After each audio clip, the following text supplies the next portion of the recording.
podcast. Hello, I'm Alyssa. Hi, my name's Leah. I'm Amanda. My name's Alessandra. My name's Emmeline. My name's Delarine.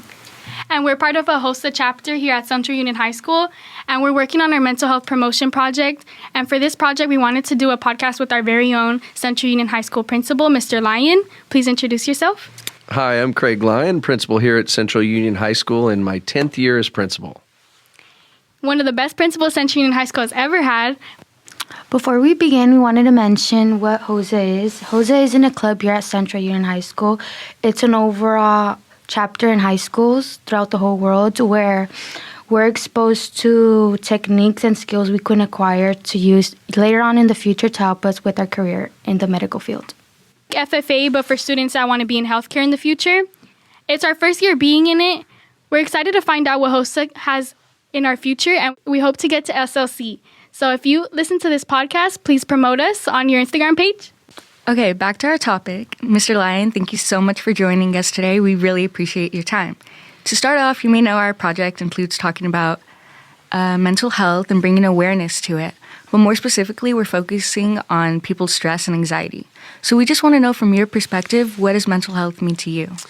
Well, I mean, mental health is, it's important to me. I mean, obviously, as a principal of a high school and been involved in education for, 30 plus years, the mental well-being of our students and also staff is important. I know my dad dealt with some mental health issues when I was growing up, and so I got to experience it full hand, and understand that it's important that people take care of themselves because you got to find ways to be able to deal with the stress and anxiety that life creates, because we're all going to deal with stress and anxiety. And if we have the ability to cope with those things, you're going to have a better, you have more success in it. And I think I learned, through my challenges, how to deal with those things. So it's important that when we deal with mental health, we support our students and staff as we will go through it. Mm-hmm, of course. Now that you mentioned that you yourself experienced mental health, one of the reasons why I chose this mental health promotion project was because I myself experienced, like many of our high school students here at Central Union High School, mental health problems. And it was not anxiety but depression, but anxiety is a part of what depression could be to students here at Central. But I imagine that here as a principal is a stressful job. How do you stay calm in stressful situations with all of your students and different situations happening here on campus? And what are some tips you have for your other peers? Well, I think the biggest thing is that obviously every job that you're going to have some stressful situations. And as the principal, I feel like there's certain things that I can control. And I talk to students about that too, is that there's things that are in our control. And then there's sometimes things that are not. And the things that are not in our control, we can't dwell on some of those. We just got to find some techniques and things that we'll do to kind of help them deal with that stress. In my case, I really encourage students to get involved, because I think if you're involved in things, you're going to meet other people and you're going to find things that are going to help you deal with the day-to-day stresses. For me, even as an adult, I officiate high school basketball and baseball because that's my stress relief. I can have a difficult day at work and I get to go and for an hour and a half or an hour or 2 hours, I'm officiating a basketball game and I don't think about anything except what's going on the court, right? So it gives me that. And so I always encourage students to find something that they can use to get their mind off of some of those things, to help cope with those situations, and then to be able to talk to somebody, because it is important too, and build relationships that are positive relationships. So for me, my officials that I have a lot of officials I work with and coaches, and I have great relationships with them, so it's a positive outlet for me. So I would encourage students to find something that they enjoy doing to kind of help deal with some of those difficult situations, and then have somebody to talk to also. So as we know, this is our first week back from winter break. So what are some tips that you could give to students coming back into this new semester that might feel stress or anxiety? And what are some resources that our students on campus can utilize? Well, I think the biggest thing is that I know, I mean, when you're off for a couple of weeks, you kind of get into a different routine, and now you're back into, all right, now I got to get back into school. I got to do some of the things. First and foremost, obviously, here on campus, we want to encourage students to find somebody that they can talk to, and whether it's going to a counselor. I mean, if they have a concern about their new schedule, go to talk to a counselor, talk to an administrator, just so we can kind of alleviate some of that stress that they have. Instead of just trying to hold it in, it's great to be able to talk to somebody. And I think sometimes, even as an administrator, and I know a lot of students that come in, is sometimes, or even parents that come in, they just want to be able to voice their things and have somebody listen to them. So it's important that you find somebody that will listen to, and then be able to direct you in the right ways. Because I know I can't do everything on this campus. I have amazing staff on campus that I work with very well. And so if I don't have the answers, then I know who I can reach out to. And so I encourage students, and I know sometimes we have this where students will say, well, this has been going on for like 2 months, and now I'm just bringing it to it. I don't want that to be the case. I really want to encourage them to come and talk to somebody right when they're feeling that, because then maybe we can kind of address the concern, or maybe help them, or give them coping skills that will allow them to move forward. Okay, so sometimes students may feel stressed about exams or even situations at home. Can you tell us a little bit more about resources on campus that are available for students?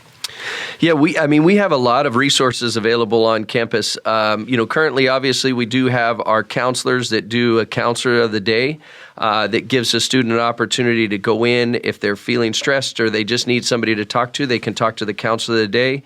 From the counselor of the day, we have a wellness room that allows students a timeout, to kind of get a chance to go in, cope with the situation that they have somebody to talk to, and then move on back to class if that's the case. The other is that we do have mental health specialists on campus, which is great. They've been working with our county Office of Education that supports us with 2 mental health specialists, and they do an amazing job of dealing with students that have maybe need a little bit more assistance, and that our counselor of the day might not be able to support them as much. And so that's a great resource for students. So that's, 3 different things that the students could use during that time period. So it's nice to be able to have the wellness room, to support our students also. Yeah, I'm glad you mentioned the well room, actually. We actually got a first-hand opportunity to put some fidget toys and some stress relievers in that room. Miss Rodriguez, our vice principal here, she ordered some new toys and stuff that students can go enjoy, like a sound machine to relax and have a calm moment if you're feeling stressed or maybe having a panic attack and stuff like that. I know that can occur here at school because of presentations, or maybe not even that, maybe a grade dropped. It can be as little as that, and it's important for students to have a way to relieve that and have an outlet for that. And also the ladies in the library that work hand in hand with the well room and our counselors, they're awesome. And anytime you have a hard time at school, you're having a difficult day or maybe a difficult period, a difficult minute, you can go in and talk to them, and they can help you with anything. Anything you need, a time to chill, 5 minutes, 10 minutes, or even just you need to switch a class. Our counselors are great, and they're here for us. But make sure to ask for a pass before, because there is a specific pass to enter this well room, please. Thank you so much for being willing to talk with us and share what you know. As a principal and a trusted adult, what advice or new habits will you suggest for students who might be hesitant to seek help for their mental health concerns in this new year? Well, I think the biggest thing is that, it's kind of a twofold thing. Number one is I really want to encourage all of our students to be that voice sometimes for those students that don't feel like they want to get that help or want to seek help. So we need all of our students to be that voice of those students who might feel stressed and so on, and are unwilling or feel uncomfortable going to talk to an adult. So I do want to encourage all of our students to be that support, but also then the students that are dealing with those difficult times or the stress or the anxiety or depression is really to reach out to somebody, because it's important. I know for many people that if you hold it in, it just gets worse. And the ability to kind of come out and talk to somebody about it, it makes a difference. So whether it's reaching out to a friend or reaching out to an adult, whether it's a teacher or a security guard or an administrator. All of those things are important. Finding a way to reach out and talk to somebody. And then the other is, which is always important, is get involved. We really want to encourage students to get involved because I always feel like the more involved you are, the better you're going to do with attendance, the better you're going to do with your academics and behavior. All of that improves. So I think that would be the case, is that number one, we want our students to step up and help everybody that might feel the difficult times, but also we want the students who are having difficult times to reach out. Which is also the main point of our mental health promotion project. We want to make our students here at Central Union High School feel safe and understood. But also back to our resources, make sure, guys, to check our Instagram page. We do have resources linked on every single post and things that can help you guys just feel better like throughout the day and do daily check-ins, because sometimes asking yourself how you feel is what you need to feel better. Make sure to follow us on all social media platforms like Instagram, TikTok, even YouTube, and our Spotify playlist and podcast, which will be uploaded here. You guys are listening right now, but we're Spartans.Wellness throughout all these social media platforms. Thank you so much, Mr. Lyon, for coming and helping us on our first podcast. You're welcome. We enjoyed being here. Thank you for listening. Make sure to stay tuned on all our social media platforms, Spartans.Wellness throughout all platforms, to stay tuned when we post. And yeah, thank you guys. Second podcast. Be ready.